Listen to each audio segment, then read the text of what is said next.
Hello, everyone, and welcome to the Kappa Pi Artist Spotlight, where we celebrate creativity, passion, and the incredible talent within our artistic community. I'm Stephanie, and today, in this episode, we're talking with Nemesis. She is a talented painter and alumni of Kappa Pi, and today she is sharing her work with us. We'll dive into the stories behind her pieces and what drives her creative journey. So sit back, get inspired, and don't forget to like, comment, and subscribe to see more artists right here on the Kappa Pi YouTube channel. Let's get into it. Can you tell us a little bit about yourself and how you first got into painting? Hi, Stephanie. So, a little bit about myself. Basically, one of the main reasons that I became an artist is because I come from a little place in Central America. It's called San Salvador. I moved to Florida around 7 years ago, and one of the biggest topics in my body of work is basically that connection that I'm still looking for once when leaving my country and everything that I knew and moving to a new country, speaking a new language, and trying to just grasp all those things that basically I knew before. It's a big part of what my body of work means as well. And one of the reasons I became an artist, I always been in love with different kinds of arts, to be honest. One big inspiration was one of my aunts in my dad's side because she is a foam paper artist. She will make this amazing things whenever she works, and then I just have this memory imprinted in my brain that is the first thing that I remember, and the main reason that I became an artist is the first time that she showed me her studio. And then I was probably like 5 or 6, 7 years old around that time. I walk into that room and I just saw everything filled with colors, different materials and everything. And that's basically the moment that I knew that I wanted to become an artist, because I was just so amazed by how much stuff she had in this tiny place, but that it was also very important for her, especially because that's everything that she does. That's her work, that's her passion, and that all those feelings are the same things that she transmitted on to me, basically. I wanted to experience that for myself as well. Um, when I started very little, like probably most of us start as an artist drawing different things, like drawing anime, drawing the cartoons that we see each other. But when I moved here and I told most of my family that I wanted to study art, most of them wanted me to go more for the graphic design of sides. And I started studying graphic design when I started in college. But suddenly I realized that even though I like doing art, graphic design was not something that I wanted to do for the rest of my life. Like any of my other pieces, I have so many friends that they are into graphic design and they love it so much, but I didn't get that feeling for myself until I was in my third year of college, actually, when I moved to UCF because I was a transfer student. So when I moved to UCF, I started getting into intermediate painting, and that's honestly when I found my passion for painting. I painted before, but never in an academic setting. And I think that was the most important part for my career, because every single time that I will make a painting, I will be challenging myself to understand why I'm doing this and why am I using these colors. And that's when I fell in love with painting. It's like one of the biggest things that I do. I like doing different stuff. I like doing printmaking, painting, drawing a little bit more. And I just started doing digital art as well, just to try to make amends with the sense that I don't really like doing digital art. But in this day and age, it's something that is very popular. So I'm starting to get into it. But for me, painting has that feeling that is basically something that you can do and you can manage. The combination of colors, how you use your colors in your palette, that's something that is very important to me.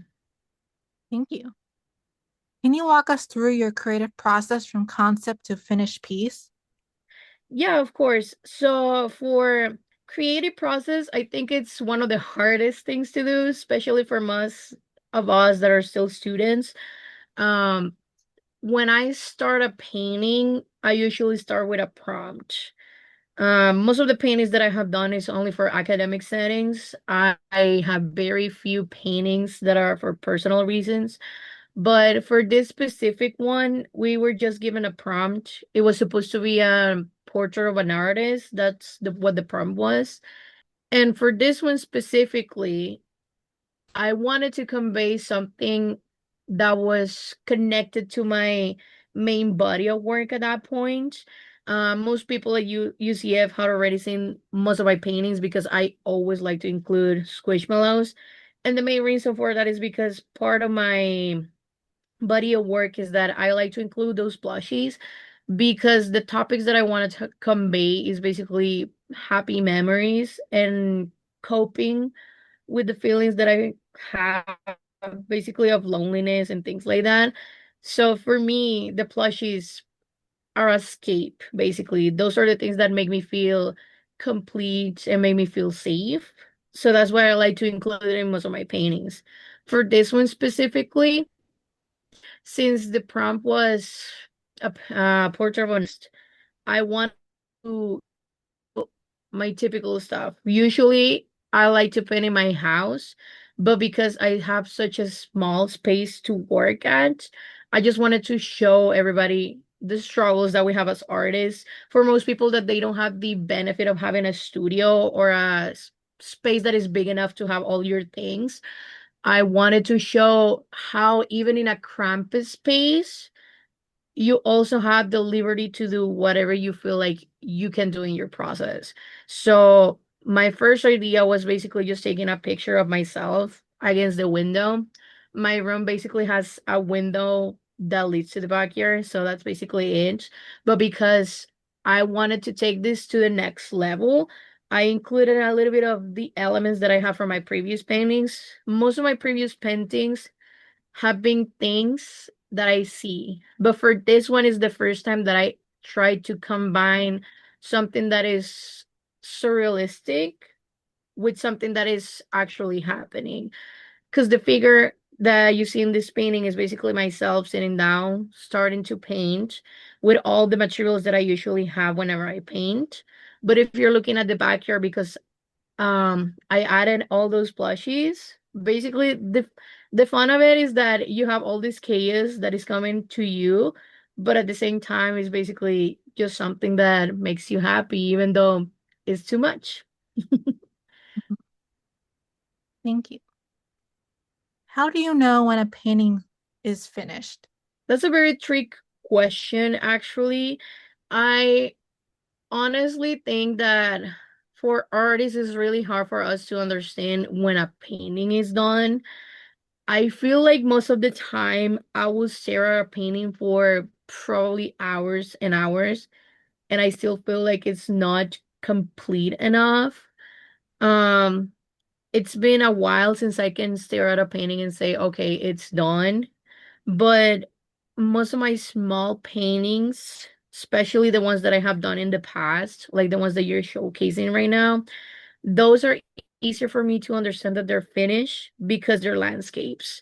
So I see my painting and I know that I'm okay with the process that it is. But for something that is gonna be different, like a bigger painting, it takes me a while to understand. Once I'm happy with how all the composition and the colors look, as well as the feelings that I'm trying to put into the canvas are done, usually I will stop, but there's been many occasions that I will think that I have to continue, but probably everybody has had that experience, mostly in painting classes, that you will have one of your professors come up to you and say, "Don't do anything else. It's perfect now." But you still have feeling that you could do more with it. So I honestly think that I'm still in the process to understand when a painting is done, but I believe it's just depending on the artist too, like depending on how you qualify your art too. What inspires your color choices or composition? So for my color choices, anything that is bright. A big thing about my body of work is that I like using bright colors.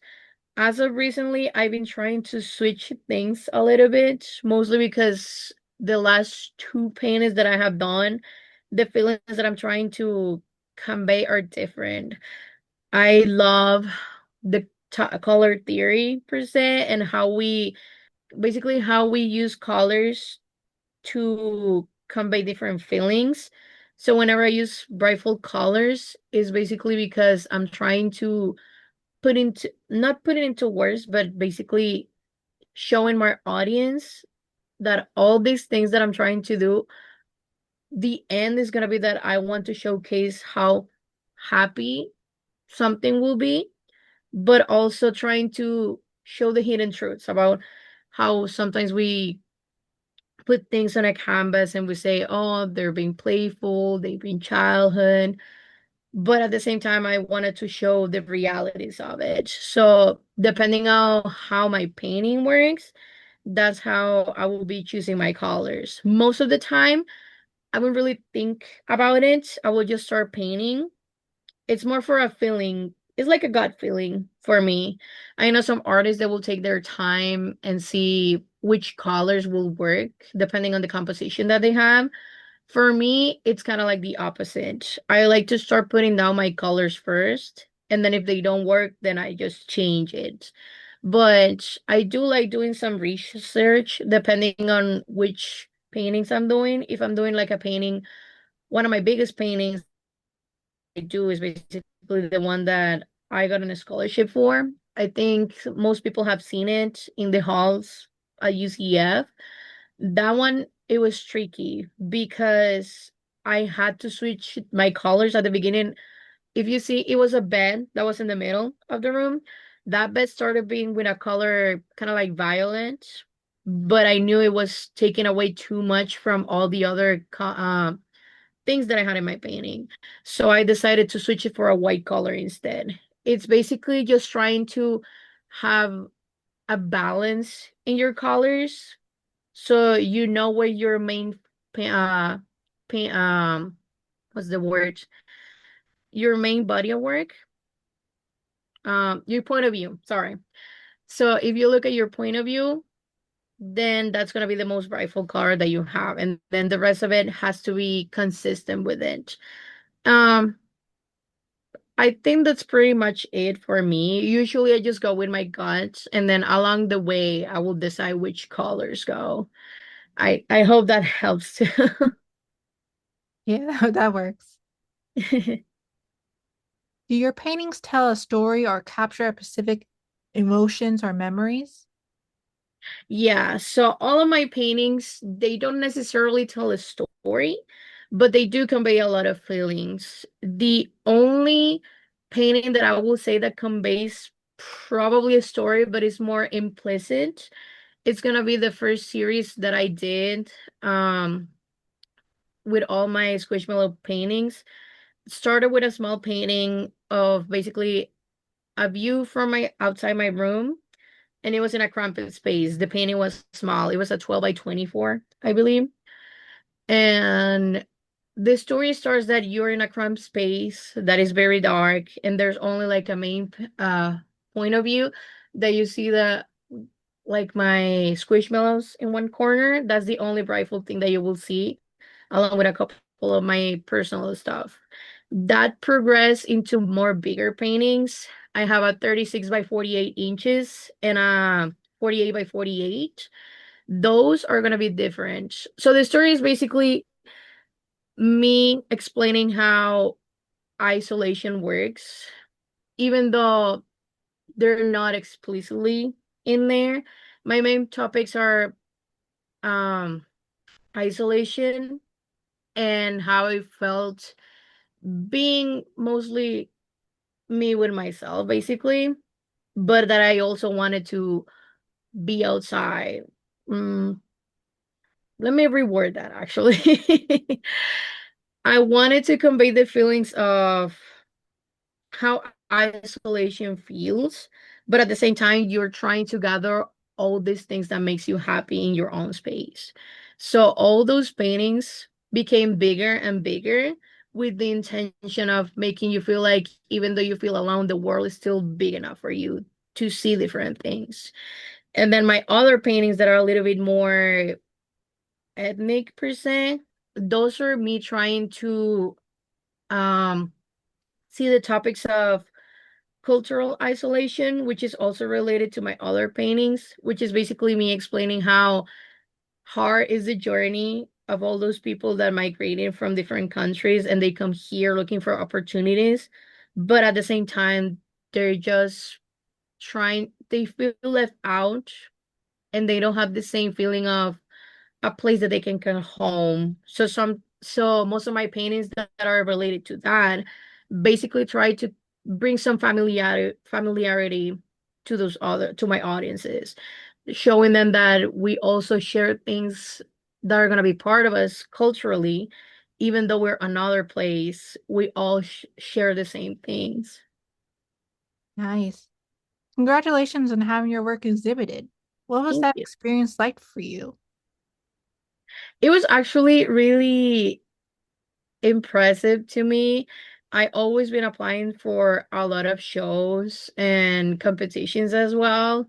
Um, I am very glad that my work is getting out there for all these competitions. I like meeting new artists as well because it gives me the opportunity to meet with new people that have different visions and their body of works are completely different to what I'm trying to do. Most of them will have something similar, but I believe it's something very interesting, mostly because I found so many people that I've been talking to, and we will be sharing different techniques and also topics about some of their artwork, some of my artwork as well. And then I believe it's very important for us as artists to create connections and do some networking because we all have to be just sharing how beautiful artwork is.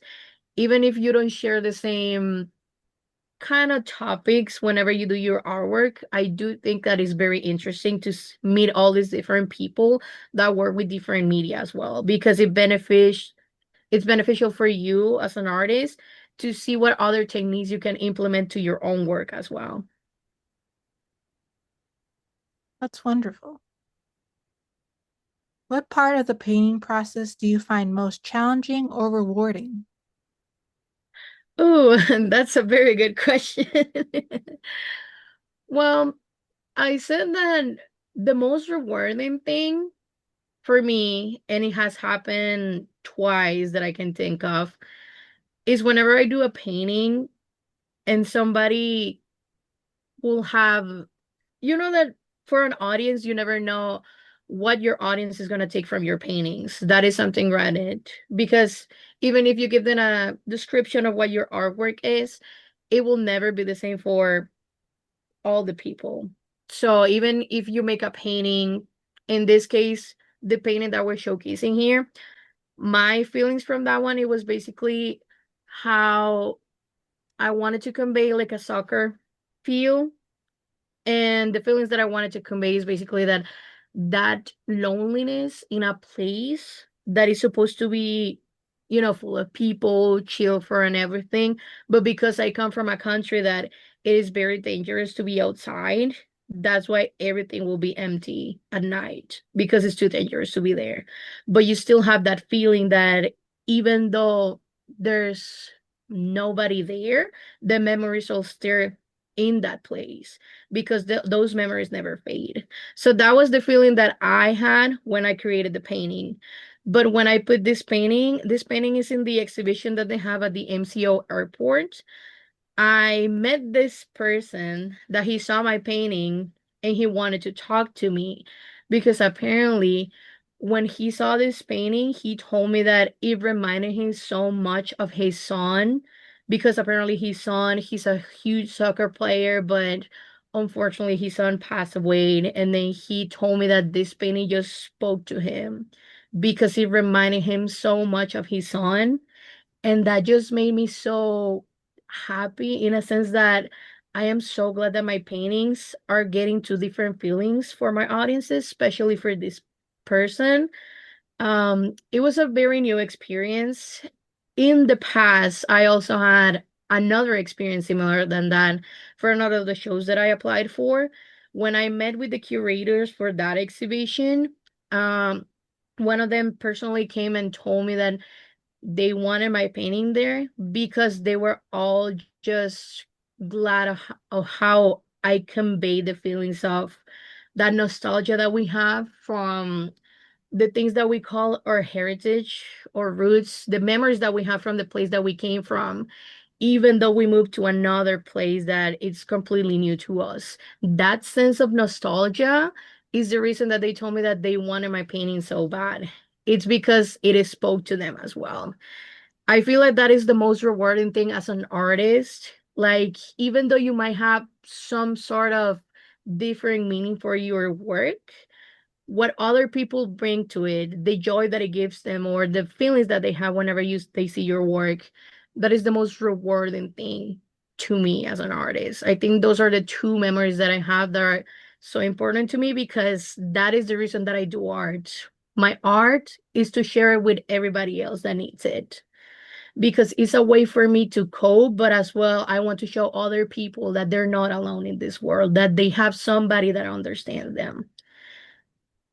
And I believe one of the most challenging things when taking into account painting classes, I think it will be, like um the criticism that you get sometimes that people will might not understand your art or they don't really see the point whenever you're explaining it. For people that have been in painting classes, you know that critique days are probably one of the most stressing days, especially for painting students. I've been into drawing critique days and they're not as bad, but for painting, they're very interesting depending on what the topic is. But even then, I just look at the way that I look at it is that constructive criticism is not bad if you know how to take it. Because if they have something to point out, then you can learn from it.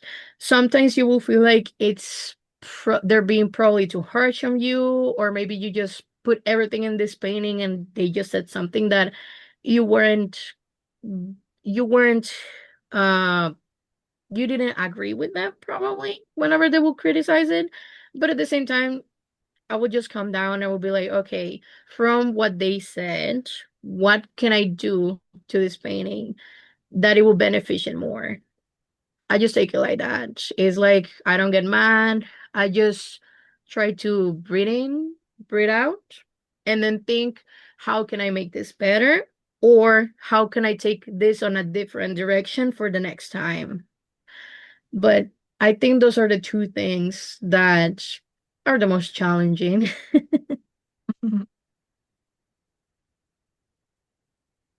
What advice would you give to other young artists trying to share their work publicly? Apply for everything. That's my most the thing that I'm gonna stress it up. Apply for everything that you see. Most of the shows that I gotten into, honestly, I haven't even looked for them. They will just pop it into my Instagram and I will be like, oh, it's close to my house. I will apply for it. If you have anything that you haven't sold out, just apply, keep applying, and make sure to always have your artist bio. That is a very important part. Spend a lot of time looking into your artist bio because that's also one of the biggest reasons that people will look into your art as well because they're looking for something related to their niche per se. Most of my work is gonna be Hispanic related because it's very cultural. So that's why I'm always applying for different shows that are related to Hispanic culture, Mexican culture, I would like to apply for Salvadoran culture, but unfortunately, it's not that big of a community here in Orlando. But that's why I'm always looking for something more Hispanic related. For oh, an announcement that I have is that I just got a notification that I got into Fusion Fest this year. So I didn't think that was gonna happen, but I just say, hey, I can just apply for it. If I get it, it's fine. If I don't, then just apply for the next time.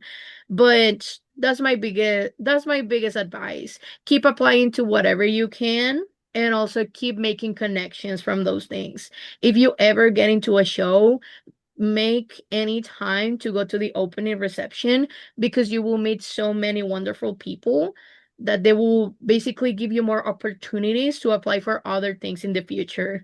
My entrance for Fusion Fest was actually recommended to me from one of the curators from one of my past exhibitions. She was the one who told me that I should apply for it because the curator for that exhibition was also one of the judges for Fusion Fest. So that's one of the biggest things that I cannot stress enough. Networking and applications for anything that you can do is very important as an artist. Okay, thank you. Yeah, of course. Thank you for having me. Thanks for watching this episode of Kappa Pi Artist Spotlight. We hope you enjoyed getting to know Nemesis and her creative journey. Want to see more amazing student artists, upcoming events, and behind the scenes content? Scan the QR code on the screen to follow us on all our social media platforms. Stay connected, get inspired, and support the arts. Don't forget to like, comment, and subscribe, and we'll see you next time. Thank you.